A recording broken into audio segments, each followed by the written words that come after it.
Hello, this is Amrita Sett from West Bengal. Today I am going to tell you about Rabindranath Tagore's concept of nationalism.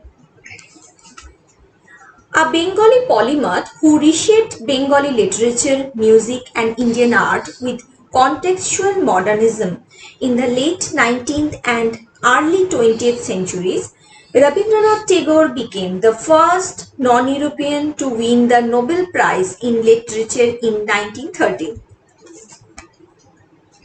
Tagore is known mostly for his poetry, though he wrote novels, essays, short stories, travelogues, dramas, and thousands of songs. His works are noted for their rhythmic, optimistic, and lyrical nature. But not only that, Tagore opposed imperialism and supported Indian nationalists, and these views were first revealed in Manas, which was mostly composed in his 20s. He criticized the Swadeshi movement and rebuked it in his 1925 essay, The Cult of the Charkha. He saw the presence of British administration as a political symptom of our social disease and urged the masses to avoid victimology and instead seek self-help and education.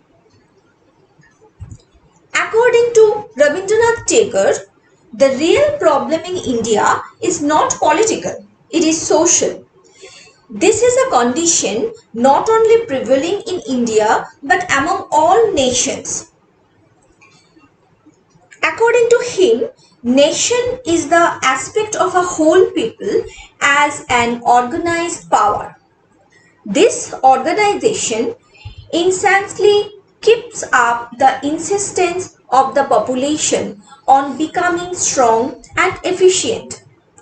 But this strenuous effort after strength and efficiency drains man's energy from his higher nature, where he is self-sacrificing and creative. For thereby man's power of sacrifice is diverted from his ultimate object, which is moral, to the maintenance of this organization, which is mechanical. Yet, in this, he feels all the satisfaction of moral exaltation and therefore becomes supremely dangerous to humanity. He feels relieved of the urging of his conscience when he can transfer his responsibility to this machine, which is the creation of his intellect and not of his complete moral personality. By this device, the people which loves freedom perpetuates slavery in a large portion of the world with the comfortable feeling of pride of having done its duty. Men who are naturally just can be cruelly unjust both in their act and their thought, accompanied by a feeling that they can helping the world to receive its deserts. Men who are honest can blindly go on robbing others for their human rights for self-aggrandizement, all the while abusing the deprived for non-deserving better treatment. So, Tagore's nationalism is very distinct in its own way. His conviction is that what India most needed was constructive work coming from within herself.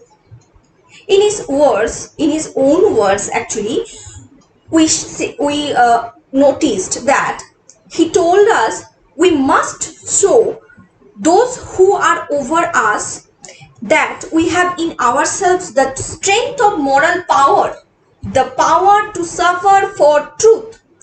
Where we have nothing to show, we have only to beg. It would be mischievous if the gifts we wish for were granted to us at once, and I have told my countrymen time and again to combine for the work of creating opportunities to give vent to our spirit of self sacrifice and not for the purpose of begging. Thank you.